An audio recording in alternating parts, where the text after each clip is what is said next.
Salut à tous, soyez les bienvenus sur la chaîne qui déboîte. Oui, je sais, en face de moi, il y a des aspirateurs robots pour être plus précis. Je sais que c'est pas le genre de test qui vous passionne le plus.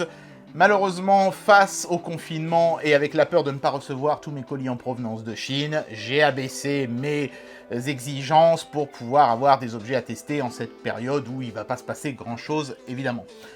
Je vous rassure, après ces deux-là, il n'y en a plus, et j'ai plein d'autres objets super sympas qui vont arriver derrière. J'ai cette petite console chinoise rétro-émulation notamment, qui est super pas chère, qui m'a été envoyée par TomTop. Donc il y a encore du lourd qui va venir, puis il y a plein d'autres trucs. Mais voilà, ces objets-là, je les ai reçus, par correction vis-à-vis des partenaires respectifs, évidemment, je vais les tester. Mais je me suis quand même posé la question, comment faire en sorte pour que ces tests soient les moins rébarbatifs possibles pour mes chers fans, puisque c'est avant tout pour vous que je fais des vidéos.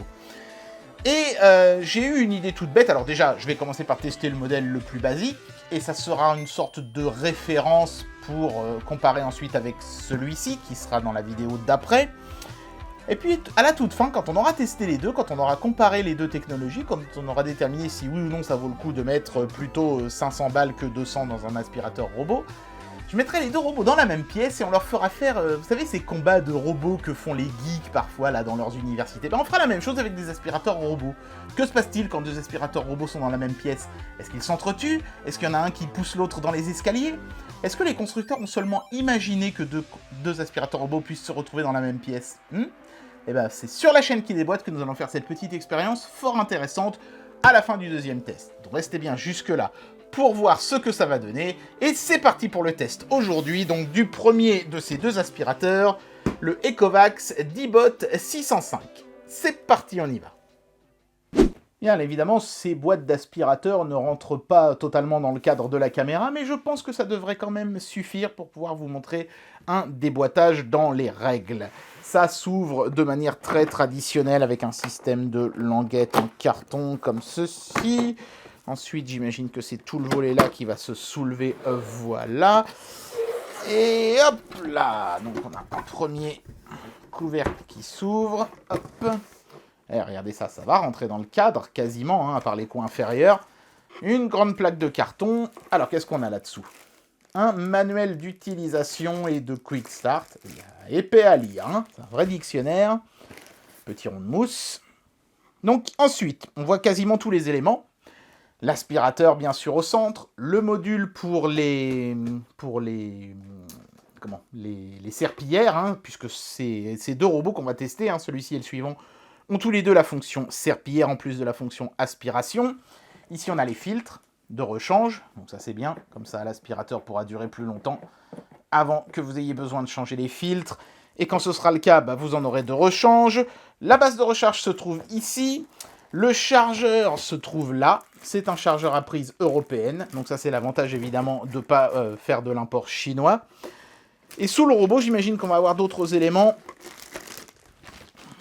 Voilà, bingo. Donc, qu'est-ce qu'on a? On voit déjà mieux la base. On a un petit accessoire qui permet de... alors, vous voyez ici, il y a une petite lame de cutter qui permet de couper notamment les cheveux ou les choses comme ça qui auraient pu aller se coincer dans la brosse rotative. Voilà, c'est pas mal, avec des petits poils ici pour nettoyer, un petit grattoir, donc c'est bien foutu. C'est toujours pratique d'avoir ce genre de petit gadget. Et on a deux jeux de brosses. Donc, il n'y en a aucune de préinstallée sur le robot, donc on installera une paire et on en aura une paire de rechange. Un packaging somme toute classique, mais néanmoins complet. Le robot lui-même est emballé dans un sachet plastique qui m'a l'air d'être scotché par en bas ici. Un ruban adhésif qu'ils ont mis est très costaud. Ok, c'est très bien protégé, c'est très bien. Alors ils ont mis des rubans adhésifs pour que les parties, vous voyez, qui peuvent bouger comme ça, soient maintenues en place. Voilà. Donc ici, on a l'interrupteur on-off, un bouton qui semble être un bouton de réinitialisation, ou peut-être de retour à la base. Non, je pense que ça doit être un reset pour vider les données qui se trouveraient éventuellement dans l'aspirateur. Donc ici, à l'avant, je pense qu'il s'agit du bac à poussière qu'on voit ici. Il y a toute une bardée de capteurs, évidemment. Il y a le capteur infrarouge à l'avant qui a un film de protection tout autour. Voilà, donc l'avant de robot se trouve manifestement ici. On voit la partie avec le bumper, hein. Donc quand il tape dans un mur, bah, il sait qu'il doit faire demi-tour, tout simplement. Un bouton power, on a un voyant pour le Wi-Fi ici. Un voyant, j'imagine, pour le mode de fonctionnement algorithmique qui lui permet d'optimiser le nettoyage et qui était vanté sur l'emballage. Bon, il n'y a pas vraiment grand-chose d'extraordinaire, hein. Ça reste un robot aspirateur relativement classique dans sa conception. On viendra mettre les petites brossettes ici. On voit la brosse rotative qui va venir aspirer ici, donc avec des lamelles de caoutchouc et des poils plus ou moins rigides pour aller notamment aspirer dans les tapis. Et ensuite, j'imagine que le bloc d'aspiration se déclipse. Alors ça doit être pour enlever, voilà, la brossette. Et le bac, lui, il doit y avoir un petit système, voilà, pour le détacher. Bac à poussière assez grand, hein. Plus grand que ce que j'avais l'habitude de voir sur les robots aspirateurs. Donc je pense que vous pourrez peut-être faire 2 ou 3 rounds complets d'aspiration dans un grand salon avant que le bac ne soit plein. Et ça, c'est toujours un petit plus. Voici rapidement ce que donne l'aspirateur une fois qu'on a mis les brosses rotatives. C'est un aspirateur qui devrait pouvoir à peu près passer partout, et le fait qu'il y ait 2 brosses fait qu'il aspirera relativement bien dans les coins qui se trouvent à sa gauche comme à sa droite. On a 2 roues montées sur amortisseurs et qui sont séparées l'une de l'autre. Donc ça, c'est très bien, notamment pour tout ce qui est tapis, petits rebords à franchir et des choses comme ça. Et si vous vous posiez la question, le module de serpillière, en fait, se met complètement en lieu et place du bac d'aspiration. On déclipse le bac d'aspiration et on vient mettre le module serpillière à la place. Et dans ce cas-là, il faudra évidemment aussi enlever les petites brossettes. Rien de vraiment compliqué sur ce module, hein. On ouvre ici, voilà, on met sa solution nettoyante et de l'eau dans le réservoir ici. Et puis il y a un système de goutte à goutte qui vient imprégner la serpillière qui est en microfibre. C'est pas vraiment hyper sophistiqué, hein, ce genre de système. Et ça ne frotte pas hyper fort non plus sur le sol. On fera l'essai avec une tache de ketchup séché. Je pense que ça va vraiment démontrer que bon, c'est sympa d'avoir une petite fonction mop quand vous avez un endroit qui est déjà relativement propre, mais je pense pas que ce sera très efficace pour enlever une vraie grosse tache un peu incrustée.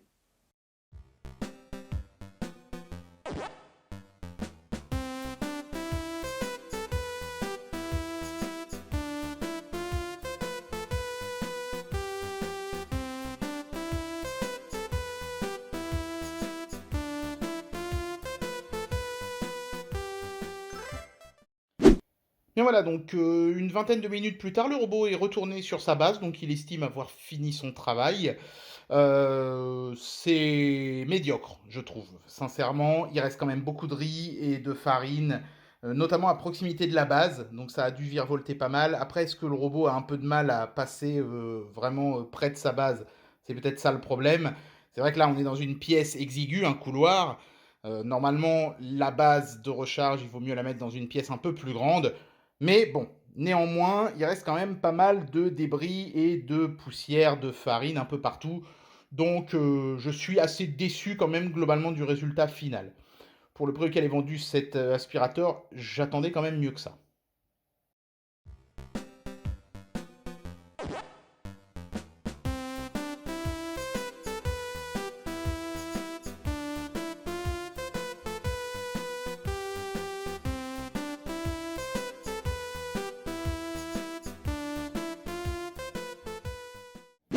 Eh bien, voyez-vous ça, la fonction serpillière s'en est plutôt pas trop mal sortie, mine de rien, hein. Le ketchup frais a complètement disparu, et il reste un tout petit peu de ketchup séché. Comme je m'y attendais, hein, ça ne fait que passer par-dessus les taches, donc quand c'est vraiment incrusté, ça ne part pas complètement.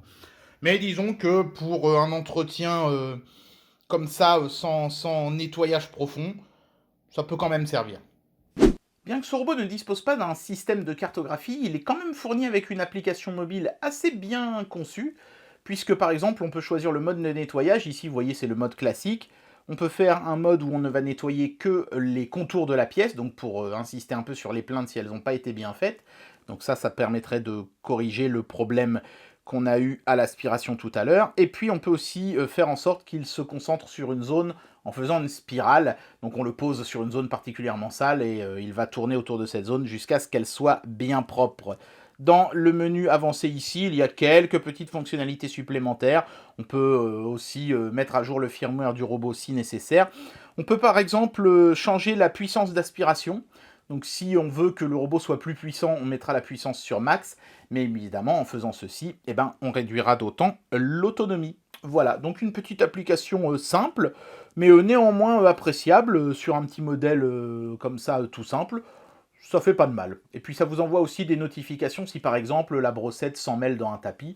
Donc c'est quand même utile. Bien, je arrive à la conclusion de cette vidéo et je vais vous donner mon avis sur ce produit.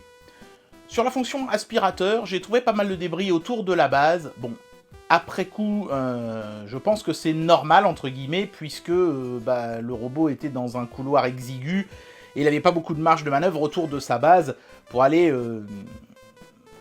aspirer dans ces recoins-là. Parce que la base, elle n'est pas vissée contre le mur ou quoi, hein, elle est juste posée. Donc le robot prend toujours soin de l'éviter, de laisser quelques dizaines de centimètres de chaque côté de la base, pour éviter d'aller taper dedans et de la faire bouger, ce qui empêcherait le robot ensuite de revenir sur la base. Donc bon, on va dire que les performances d'aspiration sont correctes sans plus. J'ai retrouvé quand même 2-3 grains de riz, un petit peu de farine qui se baladait par-ci par-là.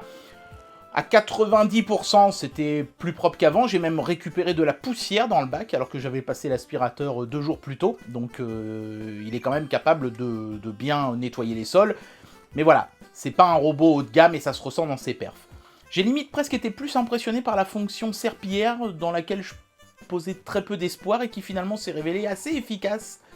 Même si, évidemment, sur les tâches séchées, le fait que le robot il gratte pas la saleté, hein, il se contente de passer une mop humide dessus. Bon voilà, du coup, quand le robot revient sur sa base, il peut rester les tâches les plus incrustées.